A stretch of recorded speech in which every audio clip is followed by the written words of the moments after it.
Salut à tous pour l'équipe de France. Pierre Ménez doute du trio Benzema, Griezmann, Mbappé. Il a déclaré on sait, ce n'est pas faisable avec Griezmann dans cet état. On s'est tellement gargarisé de la complicité entre lui et Benzema qu'on oublie un truc. C'était contre les montres finlandais qu'on a écrasé 2-0 et il y a Mbappé Griezmann sur le terrain n'existe pas. C'est simple, ça fait longtemps que je dis ça fonctionne pas quand Mbappé et Griezmann sont sur la pelouse en même temps. Je comprends pas pourquoi qu'on puisse avoir un joueur aussi fort que Mbappé et que rien ne soit fait en équipe de France pour le mettre dans les meilleures conditions. Il faudrait oser faire des choix. Qu'en pensez-vous? Moi, pour moi, il a raison. On disait que Griezmann et Mbappé étaient faits pour jouer ensemble.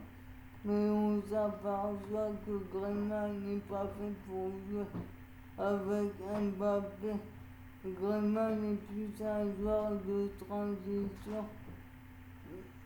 tandis qu'avec Benzema et Mbappé, on voit tout de suite la connexion entre eux. Même si Mbappé est rapide en contre, durant l'Euro, Deschamps a profité de Giroud en point d'appui pour faciliter l'incorporation de Griezmann qui était à son apogée et même ce qui lui a permis de gagner la Coupe du Monde. Qu'en pensez-vous? Mettez des commentaires. Quant à Domenech qui doute sur le retour de Benzema, il a déclaré l'Euro. La France a raté son Euro parce qu'elle a joué contre nature à cause de la présence de Benzema à la pointe de l'attaque. Cette équipe sait défendre, conserver le ballon, tenir bon et bien jouer le contre, c'est sa philosophie et son ADN. Alors c'est vrai qu'on a du potentiel offensif avec des garçons comme Mbappé, Griezmann et Benzema, ne vous détrompez pas, Benzema au Real, il est dans une équipe où on attend, qui attend pas devant son but. Le compte Karim est capable de jouer dans ce registre-là, d'être un point d'appui, de garder le ballon. À l'Euro, il y a eu un décalage entre la philosophie profonde de début et les attentes suscitées par le retour de Karim. Tout d'un coup, ça a transformé l'équipe, on s'est prêt pour les Belges. Les Belges, qu'en pensez-vous? Moi, pour moi, il a raison.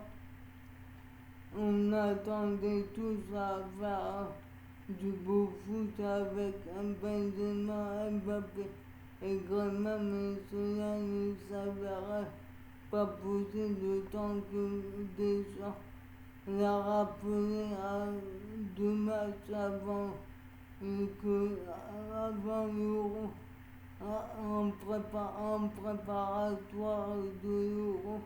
Ils ne pouvaient pas affiner leur combinaison.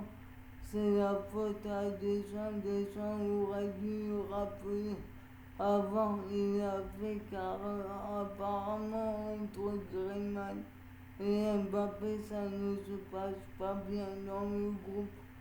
Quant à Mbappé, il veut aller de l'avant Après l'échec subi par l'équipe de France durant l'Euro, il a déclaré: on a vu ce qu'il fallait faire à la Coupe du Monde en Russie et quasiment tout ce qu'il ne fallait pas faire à l'Euro. À nous de tirer de bonnes conclusions, de nous remettre la tête à l'endroit et de repartir de plus belle. Il réfute l'idée de parler d'une spirale négative et se montre confiant pour la suite. Elle est moins positive, on va dire.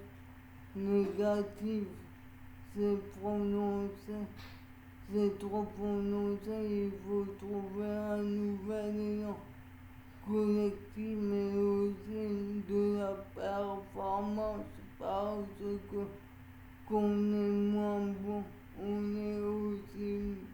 on a aussi besoin de victoires marquantes. Si on gagne la Ligue des Nations, par exemple, ça ramènera tout de suite un élan offensif positif, battre la Belgique et l'Italie ou l'Espagne. Après, ce serait un message marquant. Au début, tu dis bon d'accord, tu dis c'est un truc amical et puis tu prends toute la reconnaissance, la publicité autour de la victoire du Portugal en 2019. Tu te dis bon d'accord, on va la jouer nous aussi, qu'en pensez-vous? Moi, pour moi, dans sa première intervention, il a raison. Quand il dit il faut tirer des conclusions de l'Euro et de la Coupe du Monde et retrouver un élan collectif pour faire fermer la gueule des médias un peu. Concernant Mbappé, quant à sa deuxième partie d'intervention, je ne suis pas trop d'accord avec lui, car qui se souvient que Portugal avait remporté la première édition? On s'en bat les couilles de la Ligue des Nations. Qu'en pensez-vous? Mettez des commentaires. Pour moi, ça fait penser un peu à l'Euro au tout début de son existence, car il n'y avait que 4 équipes qui disputaient l'Euro: l'URSS, la France, l'Espagne et une autre équipe, je ne sais plus quelle équipe. Quant à Mbappé, il donne une priorité pour les JO 2024. Il a déclaré: c'était un objectif et on m'a la coupé sous le pied de disputer l'Euro, les JO à Tokyo. Mais les JO 2024 seront une priorité, quitte à l'inclure dans mon contrat. Je ne me gênerai pas, je sais où je passerai une partie de mon été en 2024. Les Jeux sont en France, ce sont ceux du soir de mer à Paris, j'en ai toujours rêvé. Les JO sont le Graal du sport, ce n'est pas la plus grande compétition au niveau du foot, mais c'est quelque chose d'inouï. Quand tu es amoureux du foot, qu'en pensez-vous? Moi, pour moi, ça montre qu'il est amoureux du foot, qu'il a que ça dans sa vie, et pour une fois qu'un joueur français veut mettre dans son contrat qu'il veut jouer à les JO, c'est bien. Car comme disait Domenech, il faut que les joueurs le disent au club. On a critiqué la Fédé et Ripoll qu'ils n'ont pas sélectionné de bons joueurs, mais les clubs ne les ont pas libérés.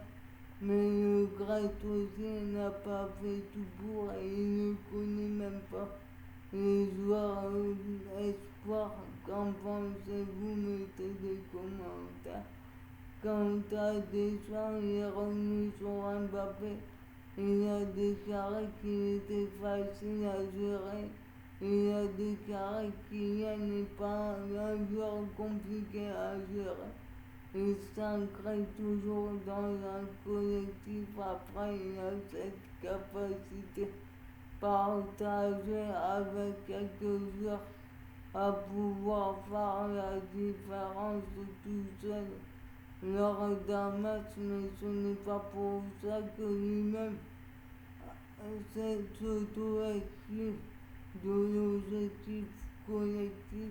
Ça passe par des discussions souvent très enrichissantes quand j'ai quelque chose à dire à lui ou comme à un autre d'ailleurs. Pour le bien de l'équipe, je le sais, c'est comme ça depuis le début. Et je continuerai ainsi. Je préfère voir Kylian dans mon équipe parce que je sais que l'équipe de France sera plus forte avec que sans lui. Qu'en pensez-vous? Moi, pour moi, c'est que de la com, il ne veut pas dire le contraire. Alors que Mbappé est son plus fort joueur. Et s'il dit le contraire, Mbappé va mal le prendre déjà, qu'il se sent mal en équipe de France. Quant à Deschamps, il ne se sent pas intouchable, il a déclaré.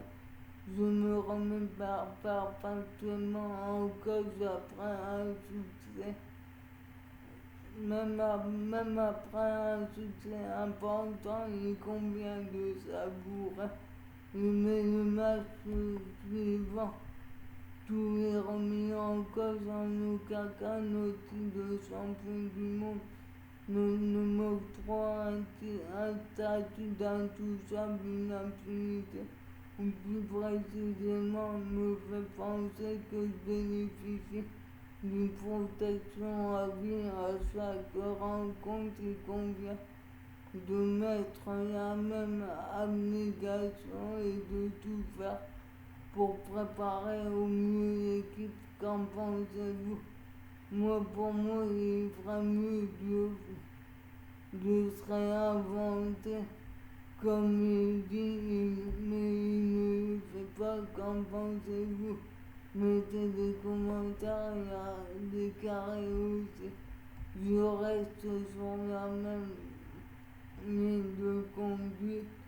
Ça ne sous-entend pas que je fais un copier-coller. Je peux apporter des modifications, mais la pire chose, c'est de voir que tout ce que l'on a fait est parfois bien fait remis en cause quand le résultat n'est pas celui escompté. Qu'en pensez-vous? Moi, pour moi, il a complètement tort car ce qu'on voit depuis son mandat est tout simplement horrible avec l'équipe de France.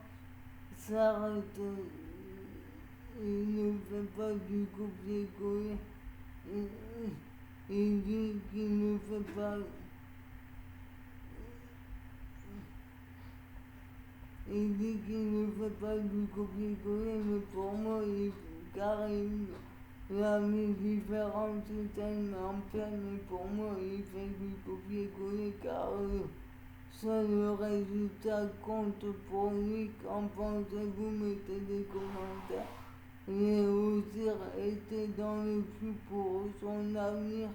On lui a demandé est-ce que j'aimerais retourner sur le banc d'un club. Il a déclaré ce sont deux métiers différents, je les aime tous les deux. En club, vous ne pouvez pas vous reposer un instant et en équipe nationale, vous devez vous concentrer sur une semaine, je ne sais pas quel sera mon prochain travail. Aujourd'hui, je suis à penser sans penser à la suite.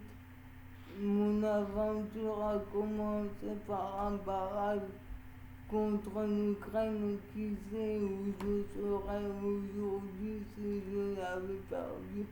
Je le dis avec grande honnêteté, je ne sais pas quelle serait ma vie après la Coupe du Monde, mais elle serait belle quand même.